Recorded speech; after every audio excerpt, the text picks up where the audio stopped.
Hey.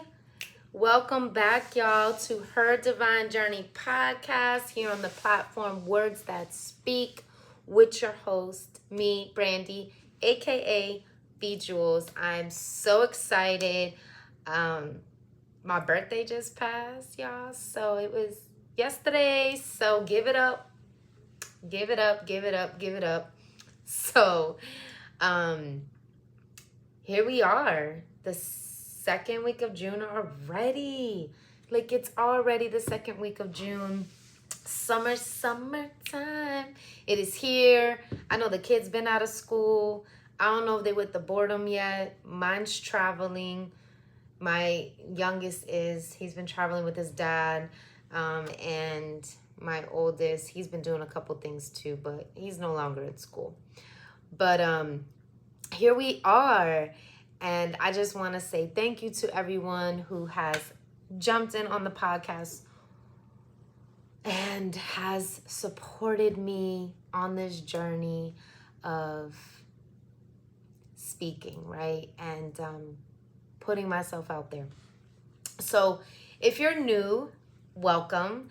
I do enjoy a tea or water while we do the podcast. I do ask my audience to get their cup of joy. They can either get OJ, juice, coffee, tea, water, whatever it is. I'm on my H2O again this morning, so gotta quench this thirst. Because, y'all, when you speak, it really does. It quenches you. It gets you going. So, we are in a series right now called I Stopped Learning, So I Stopped Growing. And I started this in June. This is a series of its own, but it's also part of a bigger series I'm doing because I did, like when you can turn pain into purpose in May. And so this all is going back to my book, Addicted to Pain, that comes out this September. I will be a indie published author. I'm so excited. It's been a childhood dream of mine, and it is actually coming real. And it is getting realer and realer the closer we get. And so I want to bring you in. I want you to have glimpses, not the whole thing, because you're going to have to read the book.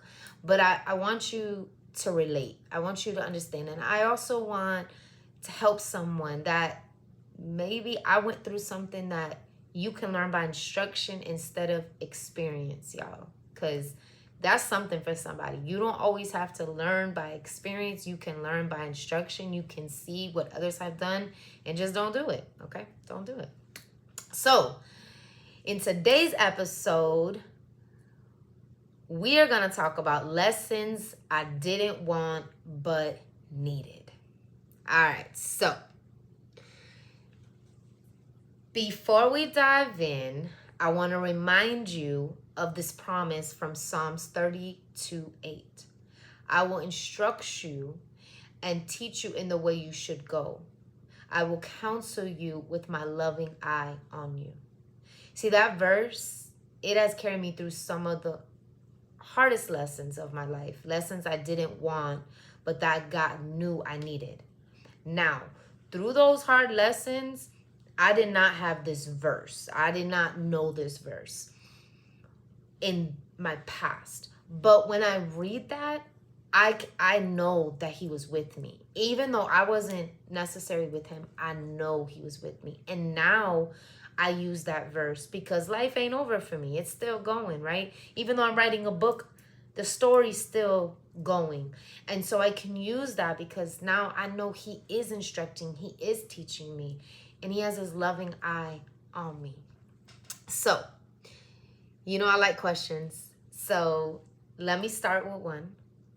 What is one lesson that hurt you but helped you grow?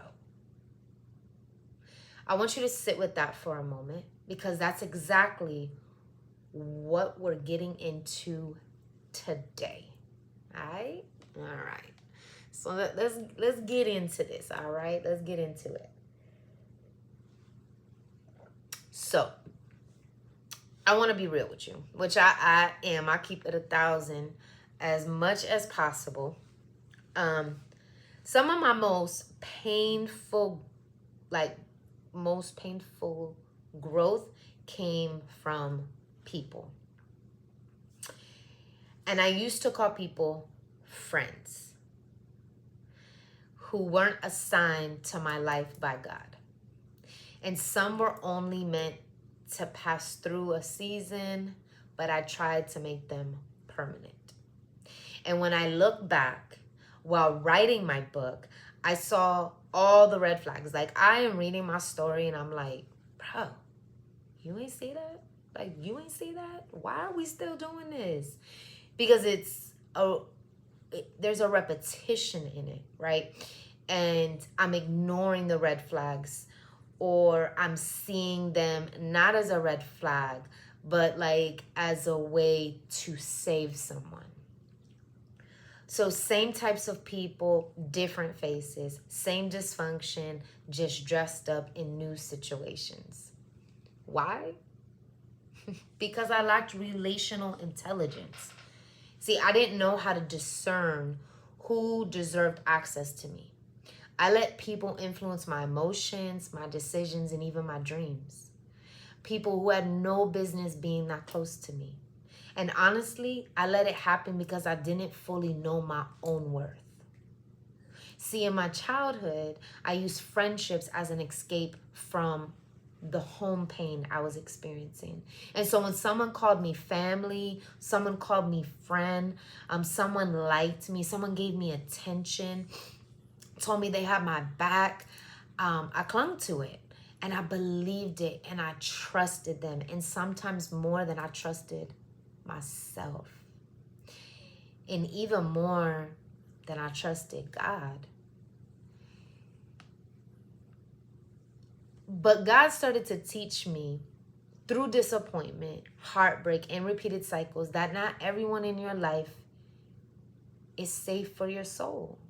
And some lessons hurt deeply, but they were necessary. And that can be hard because when we're going through it, when we're experiencing that pain, you can't see how this could be beneficial. You can't see how you're even going to get through it. Some of it makes you feel like it's going to take you out. Like if you've had some real serious pain. But I truly believe that your pain has a purpose to it, and it is to help someone else. And you may not see the whole seed of how you help them and how it evolves them, but I know that that is true. That the pain is not just for me, right? Because we all experience it. It is a part of life.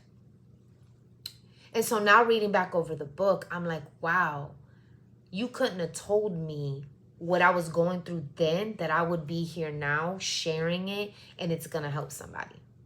But now that I'm on the other side of it, I'm like, dang, I did go through that. I can now reach back and help someone else. So another painful but necessary lesson is you cannot change people. You're not their savior. That role is already taken by who? Jesus. Okay? He's the savior. Nobody's here to save. So that should take a weight off of you, right? But for me, it didn't. It was still like, oh, I can't save people? And so I carried so much emotional weight in relationships, romantic ones, family, friends. I believed if I just loved hard enough, prayed hard enough, and even when I wasn't praying, if I spoke enough to them, if I was passionate enough, if I stayed loyal long enough, if I showed them like, oh, this worked for me, it will work for you, that they would change. But the truth is, people only change when they want to. You can't force them. A saying I grew up hearing my father say all the time was, you can lead a horse to the water, but you cannot make them drink it. And it's true. It's true for people as well. So God had to start to show me that my role is obedience, not outcome. And my job is to love, not to fix. And that revelation has freed me. It hurt, yes, but it has freed me. Excuse me. I think about my dad, and our relationship was complicated, full of pain, and we had some joy. We had some great times, but we've had some really tough ones as well. And I had to accept the fact that healing wouldn't come the way I imagined. Like, our story did not end the way I imagined it. And like, what I wanted for him, this healing that I felt like he wanted to, morphed into something else that was not what I envisioned, what I set out to do. And it hurt. It hurt because you see someone who needs help, who is begging you for help, but when they get the help, they deny the help and they don't want the help, because sometimes the healing and the help comes with you having to change. And some people do not want to change. They just want the results. And it's hard. It's a hard place to be. But I could still grow even if others choose not to. That doesn't stop me. I can stop me, but just because someone else chooses not to grow doesn't mean I have to stop. And so, this is our call to reflection, as we normally do.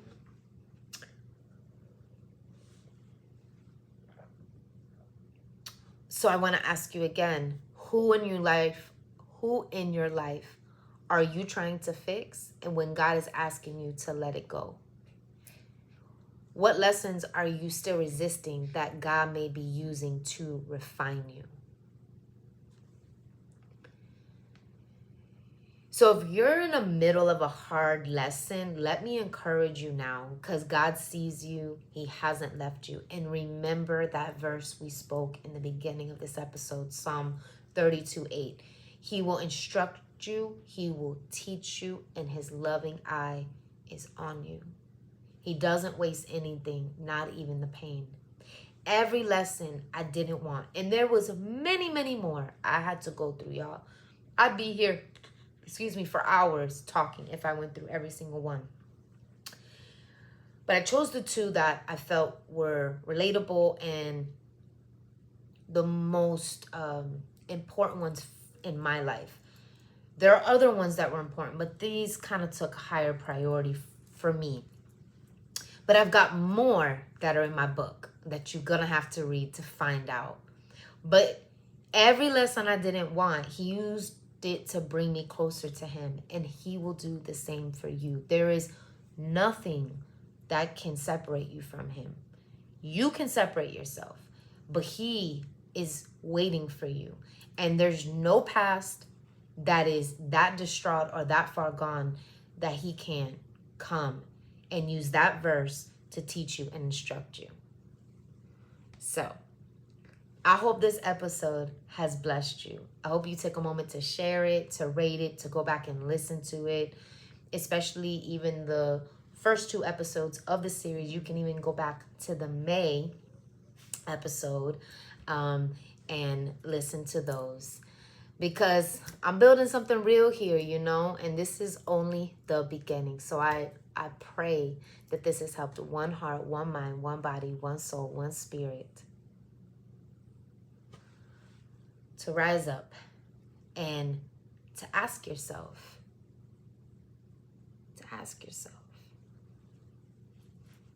what lessons are you resisting? What don't you want, right? But you are gonna need. So until our next episode, toodles!